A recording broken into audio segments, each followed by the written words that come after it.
மாயா Sandhya serial December 28 எபிசோடுக்கான review தாங்க இந்த வீடியோவில் நம்ம இன்னைக்கு பார்க்க போகிறோம். எபிசோடை ஸ்டார்ட் பண்ணுறதுக்கு முன்னாடி நம்ம வீடியோவை மறக்காமல் லைக் பண்ணிக்கோங்க, நம்ம சேனலை மறக்காமல் சப்ஸ்கிரைப் பண்ணிக்கோங்க. வாங்க வீடியோக்குள்ளே போகலாம். என்ன நடக்குதுன்னா, நம்ம கார்த்தி நேராக வீட்டுக்கு போனதோட கார்த்தியோட கையில் அடிபட்டு இருக்கிறத பார்த்துட்டு புவனேஸ்வரி ரொம்ப அதிர்ச்சியாகி கார்த்தியோட கையில மருந்து கட்டு போட்டு விடுறாங்க. அப்ப கார்த்தி சொல்றாரு, இங்க பாருங்க உங்களுக்காக நான் இதை கூட பண்ண மாட்டேன்னா, அந்த ஜானகியோட குடும்பம் எப்படி எந்த அளவுக்கு நம்ம குடும்பத்தை அவமானப்படுத்தி இருக்கு அப்படிங்கிறது எனக்கு நல்லாவே தெரியும். அப்படி இருக்கையில அந்த குடும்பத்தை எப்படித்தான் நான் சும்மா விடுவேன் அப்படின்னு கேட்க, அப்ப புவனேஸ்வரி சொல்றாங்க, இங்க பாரு கார்த்தி, இந்த மாதிரி தயவு செஞ்சு மறுபடி பண்ணிடாத அப்படின்னு சொல்ல, அப்ப கார்த்தி சொல்றாரு, அத்தை உங்களுக்காக நான் என்ன வேணாலும் பண்ணுவேன் அப்படின்னு. அதுக்கப்புறமா சீனசி பண்ணி தனாவை காமிக்கிறாங்க. தனா நினைக்கிறாங்க, அந்த கார்த்தி வேற இன்னும் கோயிலுக்கு வர சொன்னாரே அப்படின்னு ரொம்ப சந்தேகமா இருக்கு நம்ம தனாவுக்கு, போறதா போக வேணாமா அப்படின்னு. அப்ப நம்ம மாயா என்ன பண்றாங்கன்னா, நைட்டு அந்த கார்த்தி வந்துட்டு போன விஷயம் கதிருக்கு தெரியுமா என்னன்னு தெரியலையே அப்படின்னு மாயாவுக்கு ஒரே குழப்பமா இருக்கு.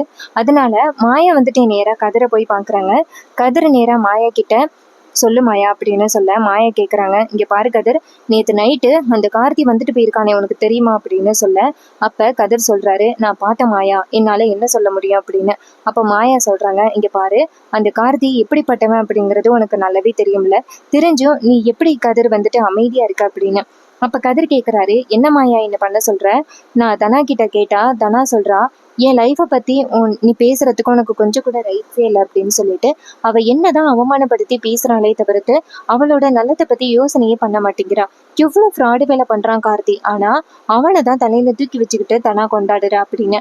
அப்போ மாயா சொல்கிறாங்க, இங்கே பாரு கதிர், ஏன்னா அந்த அளவுக்கு கார்த்தி தனாவை ஏமாற்றி வச்சிருக்கான், அவன் எப்படிப்பட்ட ஃப்ராடு அப்படிங்கிறது தனாவுக்கு இன்னும் தெரியல அப்படின்னு. அப்ப கதிர் கேட்குறாரு, மாயா நான் என்னதான் மாயா பண்றது, நான் தனா கிட்ட எவ்வளவோ சொல்லி புரிய வச்சுட்டேன் அப்படின்னு. அப்ப மாயா சொல்றாங்க, என் மேலேயே தனா அவ்வளவு பாசமா இருந்தா, ஆனா நான் சொல்றதையும் என் பெரியம்மா சொல்றதையுமே கொஞ்சம் கூட கேட்கவே மாட்டேங்கிறா. ஆனா நீ சொல்றதை எப்படி கேட்பா? ஆரம்பத்துல இருந்து நீ தனா கிட்ட சும்மா தான் வம்புலத்துக்கிட்டு இருந்த, நான் உன்னை கல்யாணம் பண்ண போறேன், இந்த கல்யாணத்தை நிப்பாட்ட போறேன் அப்படின்னு சும்மா தான் வம்புலத்துக்கிட்டு இருந்த. அது கடைசியில உனக்கே இப்படி ஆப்போசிட்டா அமையும் அப்படின்னு நான் எதிர்பார்க்கல கதிர் அப்படின்னு சொல்ல, அப்ப கதிர் சொல்றாரு, சரி நம்ம என்னதான் பண்றது, அந்த கார்த்தியை எப்படி தனாவோட லைஃப்ல இருந்து விரட்டி அடிக்கிறது அப்படின்னு. மாயா சொல்றாங்க, அதுக்காக ஏதாவது நம்ம பிளான் பண்ணணும் கதிர், எப்படியாவது அந்த தனா கிட்ட கார்த்தி நல்லவன் கிடையாது, அவன் கெட்டவன், சரியான பொறுக்கி அப்படிங்கிறத தனாவுக்கு எப்படியாவது நம்ம நிரூபிக்கணும் அப்படின்னு. அதுக்கு கதிர் கேட்குறாரு, நீ என்ன பண்ண போற அப்படின்னு. மாயா சொல்றாங்க, நம்ம ஒரு பிளான் பண்ணுவோம், பொறுமையா இரு அப்படின்னு சொல்றாங்க. இதை கேட்டுட்டு கதிரும் சரி அப்படிங்கிறாரு. அதுக்கப்புறமா நேரா புவனேஸ்வரியை காமிக்கிறாங்க. புவனேஸ்வரியும் பசுபதியும் பேசிக்கிறாங்க.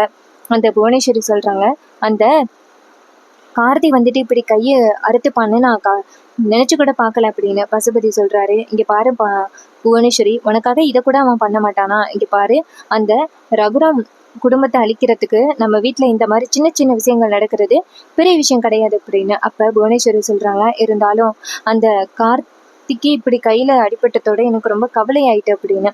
பசுபதி சொல்றாரு, இங்க பாருமா, அதெல்லாம் பார்த்துக்கலாம், நீ இப்போதைக்கு இதை பத்தி கவலைப்படாத அப்படின்னு. இதை கேட்டதோட புவனேஸ்வரியும் சரி அப்படின்னு சொல்றாங்க. அதே நேரத்துல கார்த்தி நேரா எதேச்சியா கதிரை பாக்குறாரு ரோட்ல போகும் பொழுது. அப்ப டக்குன்னு கார்த்தி நேரா கதிருக்கு முன்னாடி பைக்கை கொண்டாந்து நிப்பாட்டுறாங்க. அப்ப கதிர் செம்ம டென்ஷன் ஆகி பைக்கை விட்டு இறங்கி உனக்கு என்ன வேணும் அப்படின்னு கேட்க, அப்ப கார்த்தி கேக்குறாரு, உன்னை சும்மாதான் உன்கிட்ட பேசலான்னு வந்த அப்படின்னு. கதிர் கேக்குறாரு, நீ என்கிட்ட என்ன பேச போற அப்படின்னு. அப்ப கார்த்தி சொல்றாரு, இங்க பாரு, நான் நேத்து தனாவை பார்த்தேன், உனக்கு தெரியுமா அப்படின்னு. இது கேட்டதோட கார்த்தி கதிர் டென்ஷன் ஆகுறாரு. கார்த்தி சொல்றாரு, என்ன டென்ஷன் ஆகுற, இங்க பாரு, நான் நேத்து தனாவை பார்த்தேன், அவ இனிமே எனக்கு பொண்டாட்டி மாதிரி தான், தாலி கட்டலைனாலும் அப்படின்னு. இது கேட்டதோட நம்ம கதிர் செம்ம டென்ஷன் ஆகுறாரு. அப்ப கார்த்தி சொல்றாரு, இங்க பாரு, இனிமே உனக்கும் அந்த தனாவுக்கும் எந்தவித சம்மந்தமும் இல்லை, நான் தனாவை கல்யாணம் பண்ணி இந்த ஊரை விட்டு கூட்டிட்டு போக போறேன், நீ பார்க்க தாண்டா போற அப்படின்னு. இது கேட்டதோட நம்ம கதிர் டென்ஷன் ஆகுறாரு. அப்ப கார்த்தி சொல்றாரு, இங்க பாரு, அவளை கல்யாணம் பண்ணிட்டு போயிட்டு அவளை அந்த ஊர்லயே எங்கேயாவது பிடிச்சி தள்ளி விட்டுட்டு அப்படியே நான் மட்டும் சிங்கிளா வீட்டுக்கு வருவேன், நீ பார்க்க தான் போற அப்படின்னு. இதை கேட்டதோட நம்ம கதிர் செம்ம டென்ஷன் ஆகிடுறாரு. கார்த்தியை அடிக்க ஆரம்பிக்க, அப்ப கார்த்தி சொல்றாரு, இங்க பாரு, அந்த ரகுராம் ஜானகியோட குடும்பத்தை அவமானப்படுத்தாம நாங்க ஓய மாட்டோம்டா அப்படின்னு. இது கேட்டதோட நம்ம கதிர் செம்ம டென்ஷன் ஆகி கார்த்தியை அடிக்க ஆரம்பிக்கிறாரு. பக்கத்துல இருக்கிறவங்க எல்லாம் பார்த்துட்டு அதிர்ச்சி ஆகுறாங்க. என்னப்பா இது காட்டுமிராண்டித்தனமா 2 பேருமே சண்டை போட்டுக்கிறாங்க அப்படின்னு. அப்ப கார்த்தி என்ன பண்றாருன்னா அடி வலி தாங்க முடியாம இங்கேருந்து ஓட ஆரம்பிக்கிறாரு. நேரா வீட்டுக்கு வர்றாரு. நேரா அங்க பசுபதியும் புவனேஸ்வரியும் நிக்கிறாங்க. அப்ப கதிர் வந்துட்டு நேரா கார்த்தியை அடிச்சு துரத்திக்கிட்டு வரதை பார்த்துட்டு புவனேஸ்வரி அதிர்ச்சி ஆகுறாங்க. புவனேஸ்வரி நேரா கதிரை பார்த்து ஏய் நிப்பாட்றா அப்படின்னு சொல்ல, அப்ப கதிர் சொல்றாரு நீங்க பாரு உன் பிள்ளைய சும்மா விட மாட்டேன் அப்படின்னு. அப்ப பசுபதி டக்குன்னு கதிரை பிடிச்சு தள்ளிவிட கதிர் வெளியில வந்து நிக்கிறாரு. புவனேஸ்வரி கேக்குறாங்க இப்ப கார்த்தி என்ன பண்ணான்னு அவனை அடிக்கிற அப்படின்னு.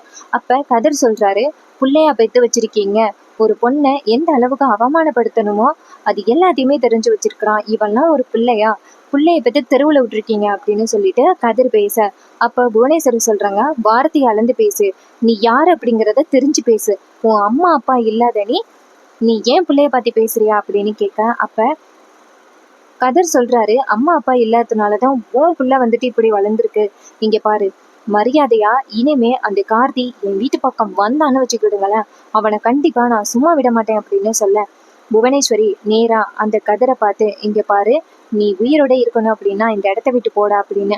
ஆனா கதிர் சொல்றாரு நீங்க 2 பேரும் உயிரோட இருக்கணும் அப்படின்னா உங்க பிள்ளைய ஃபர்ஸ்ட் ஒழுங்கா வச்சுக்கோங்க, இனிமே தனாவோட வாழ்க்கையில தலையிட்டீங்கன்னா நான் சும்மா இருக்க மாட்டேன் அப்படின்னு சொல்லிட்டு கார்த்தி கதிர் செம்ம டென்சத்துல அந்த இடத்துல இருந்து போவேன். இதை பார்த்துட்டு புவனேஸ்வரி செம்ம காண்டாகுறாங்க.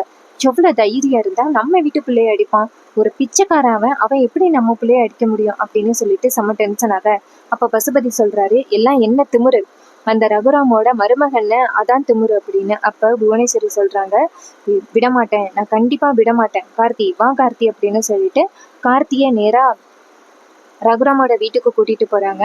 அங்க வந்துட்டு வீட்டுல எல்லாருமே வந்துட்டு சாமி கும்பிட்டுக்கிட்டு இருக்காங்க. அந்த நேரம் பார்த்து புவனேஸ்வரி கூப்பிடுறாங்க டேய் ரகுராம் வெளியில வா அப்படின்னு. அப்ப நம்ம பாட்டி கேக்குறாங்க என்ன இது புவனேஸ்வரியோட குரல் மாதிரி இருக்கு அப்படின்னு. அப்ப பத்மா சொல்றாங்க புவனேஸ்வரி தான் அப்படின்னு.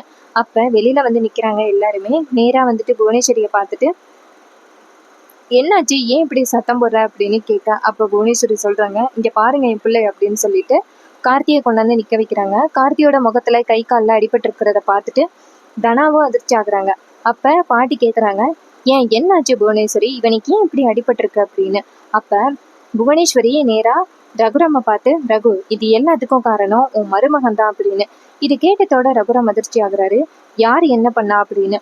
அப்ப புவனேஸ்வரி சொல்றாங்க இங்க பாரு நார்மலா நின்றுகிட்டு இருந்த என் புள்ள கார்த்திகை வந்துட்டு இந்த கதிர் தேவையில்லாம சண்டை போட்டு அடிச்சிருக்கான், நீங்க வேணா கேட்டு பாருங்க, அந்த தெருவுல எல்லாரும் பார்த்திருக்காங்க, என் பிள்ளைய துரத்தி துரத்தி அடிச்சிருக்கான், நான் இவனை போலீஸ்ல பிடிச்சு கொடுக்க போறேன் அப்படின்னு சொன்னதோட ரகுராம் சொல்றாரு இங்க பாரு புவனேஸ்வரி கதிர் செஞ்சது தப்புதான், தயவு செஞ்சு அவன் மேலே கேஸ் கொடுத்துறாரு அப்படின்னு. அப்ப புவனேஸ்வரி சொல்றாங்க விடமாட்டேன் ரகு, நான் கண்டிப்பா வந்துட்டு இந்த கதிரை வந்து போலீஸ்ல பிடிச்சு கொடுக்காம விட மாட்டேன், எப்படி அடிபட்டிருக்க பாத்தியா, உன் பிள்ளைக்கு இது மாதிரி அடிபட்டிருந்தா நீ சும்மா விடுவியா, நான் விட மாட்டேன் அப்படின்னு சொல்லிட்டு கார்த்தியை பிடிச்சி இழுத்துக்கிட்டு நேரா ஸ்டேஷனுக்கு போறாங்க. அங்க போயிட்டு நேரா போலீஸை பார்த்து இங்க பாருங்க எங்க வீட்டு பிள்ளைய அந்த ரகுராம் வீட்டுல உள்ள ஒரு பையன் கதிர் துரத்தி துரத்தி ரோட்ல அடிச்சிருக்கான், அதுக்கான சாட்சியும் எங்க கிட்ட நிறையவே இருக்கு, அவனை உடனே கைது பண்ணுங்க அப்படின்னு. இதை கேட்டதோட போலீஸ் கேக்குறாரு இங்க பாருமா ஃபர்ஸ்ட் சாட்சியை கொண்டுட்டு வாங்க அப்படின்னு. புவனேஸ்வரி சொல்றாங்க என்னங்க இது மாதிரி இவ்வளவு துரத்தி போட்டு அடிச்சிருக்கான் அப்படின்னு சொல்றோம், ஆனா நீங்க சாட்சியை கேக்குறீங்களே அப்படின்னு. அப்ப அந்த போலீஸ் சொல்றாங்க இங்க பாருங்க எங்களுக்கு சாட்சி தான் முக்கியம் அப்படின்னு சொன்னதோட பசுபதி கிட்ட புவனேஸ்வரி கண்ணை காமிக்க, அப்ப பசுபதி 2 பேரை கூப்பிடுறாங்க. அவங்க 2 பேரும் வந்துட்டு என்ன சொல்றாங்கன்னா அந்த ரகுராம் வீட்டுல உள்ள பையன் அந்த கதிர் வந்துட்டு கார்த்தியை துரத்தி அடிச்சதை நாங்க பார்த்தோம் அப்படின்னு. இதை கேட்டதோட பேரதிர்ச்சி ஆகுறாங்க அந்த போலீஸ். ஓகே நாங்க போயிட்டு அவரை கைது பண்ணி கூட்டிட்டு வரோம் அப்படின்னு சொல்லி ஒத்துக்கிறாங்க. போலீஸ் வந்துட்டு நேரா ரகுராம் வீட்டுக்கு வராங்க. வீட்டுக்கு வந்துட்டு நேரா கதிரை வந்துட்டு கூப்பிடுறாங்க. அப்ப ரகுராம் கேக்குறாரு ஏன் சார் என்னாச்சு அப்படின்னு.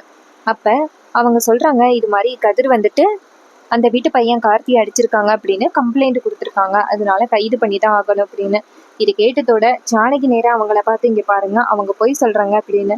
அப்ப போலீஸ் கேக்குறாரு இங்க பாருப்ப கதிர் நீ அடிச்சது உண்மையா இல்லையா அப்படின்னு சொல்ல, அப்ப கதிர் அமைதியா நிக்கிறாரு. அப்ப ஜானகி நேரா கதிரை பார்த்து ஏன் கதிர் இப்படி பண்ண, ஒண்ணு பொறுமையா தானே இருக்க சொன்னேன் அப்படின்னு. அப்ப கதிர் சொல்றாரு என்ன மன்னிச்சிருங்க அப்படின்னு. அப்ப போலீஸ் வந்துட்டு கதிரை கைது பண்ணி கூட்டிட்டு போகுது. இதை பார்த்துட்டு ரொம்ப சந்தோஷப்படுறாங்க புவனேஸ்வரி. இன்னொரு பக்கம் தனாவுக்கு ஒரே குழப்பமா இருக்கு. எதுக்காக இந்த கதிர் வந்துட்டு கார்த்தியை அடிக்கணும் அப்படின்ட்டு ரொம்ப கோவப்படுறாங்க தனா.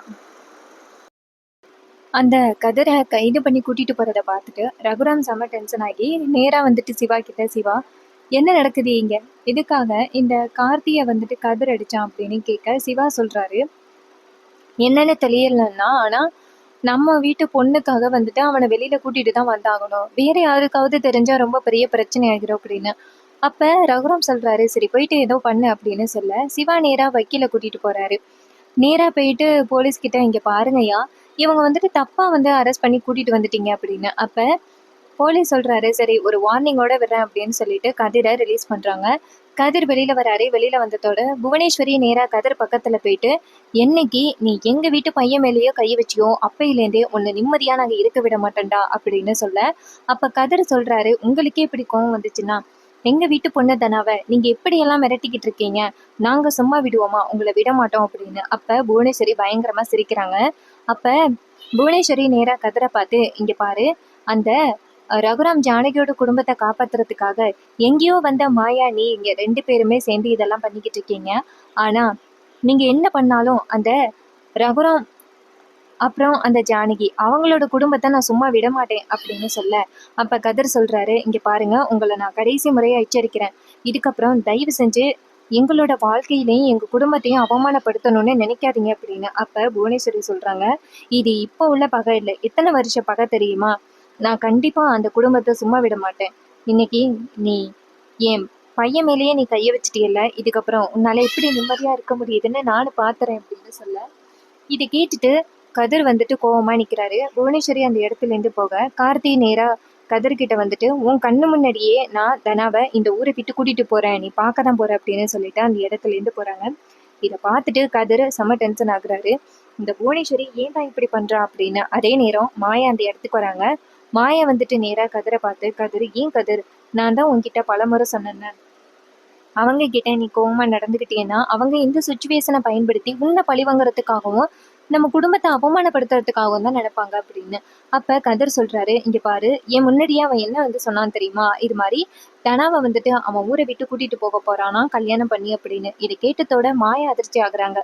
அப்ப மாயா சொல்றாங்க அப்ப அவன் அன்னைக்கு நம்ம வீட்டுக்கு வந்தானே, ஒருவேளை தனா கிட்ட இதை சொல்லிதான் மிரட்டுறதுக்கு வந்திருப்பானோ, ஆக அவன் வந்து கண்டிப்பா ஏதோ ஒரு பிளான் பண்றான் அப்படின்னு. அப்ப நம்ம கதிர் சொல்றாரு இங்க பாரு, அவன் எல்லா பிளானோட பக்காவா பண்ணிக்கிட்டு இருக்கான், நம்ம தான் ஒன்றும் தெரியாம முழிச்சுக்கிட்டு இருக்கோம், நீ சொல்ற பொறுமையா இரு பொறுமையா இரு அப்படின்னு. ஆனா பொறுமையா இருந்தா கண்டிப்பா அவனை எதுவுமே பண்ண முடியாதுன்னு தெரிஞ்சு போச்சு, இதுக்கு மேல என்ன பண்றது மாயா அப்படின்னு. மாயா நேரா கதிரை பார்த்து இங்க பாரு, நான் எப்படியாவது அவனை தேவி அப்படிங்கிற பேர்ல பேசி அவனோட உண்மையான முகத்தை தனாவுக்கு புரிய வைக்கணும்.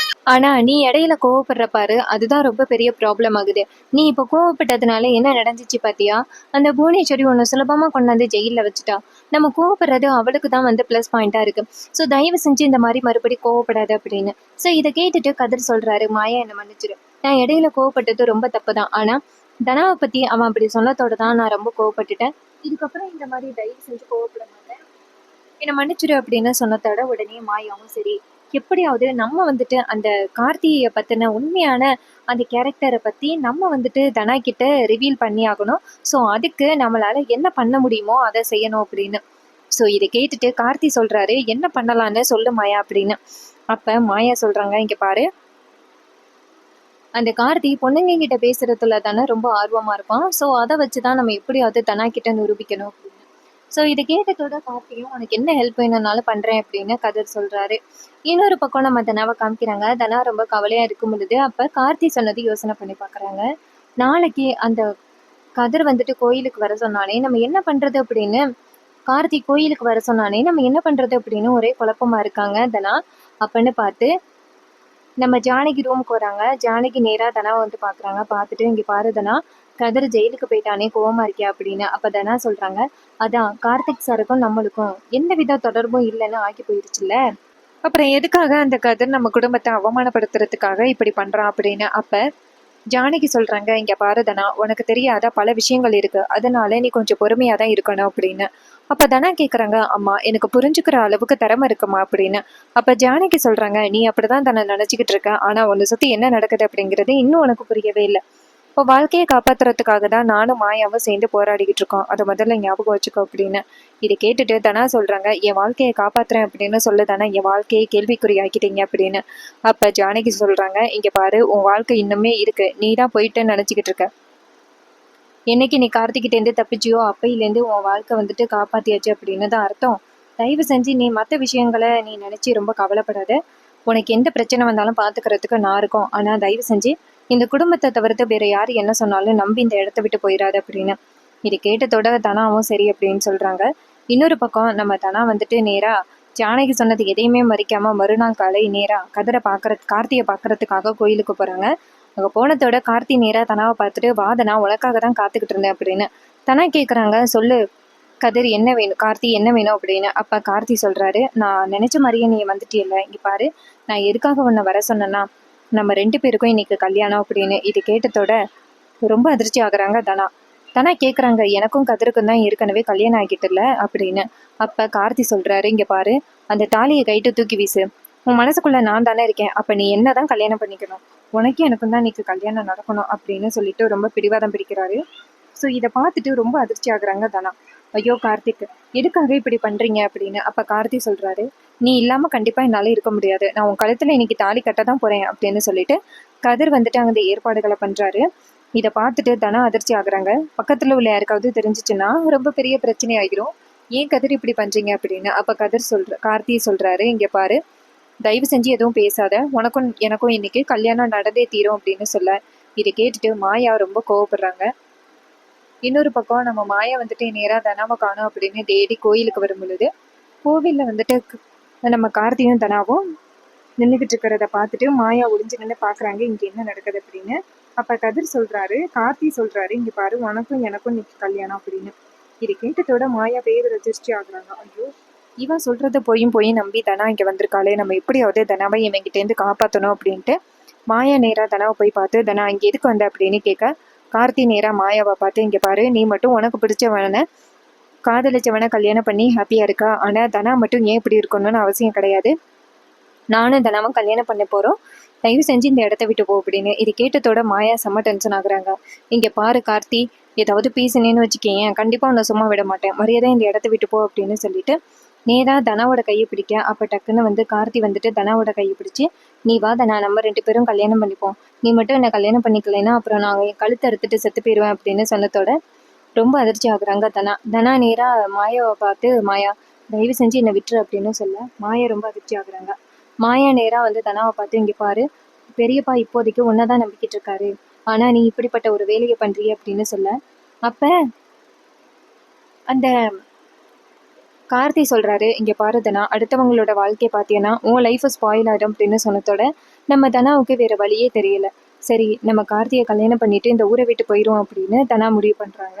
அண்ட் இந்த ப்ரெடிக்ஷன் பிடிச்சிருந்துச்சுன்னா மறக்காமல் நம்ம சேனலை சப்ஸ்கிரைப் பண்ணிக்கோங்க. இதே மாதிரி இனிமேல் அப்டேட்ஸ் வேணும்னாலும் நம்ம சேனலை சப்ஸ்கிரைப் பண்ணிவிட்டு பக்கத்தில் உள்ள பெல் ஐகானை கிளிக் பண்ணி ஆல்னு செட் பண்ணிக்கோங்க. அப்போ தாங்க புது புது வீடியோஸ் போடும் பொழுது உங்களுக்கு நோட்டிஃபிகேஷன் வரும். தேங்க்ஸ் ஃபார் வாட்சிங்.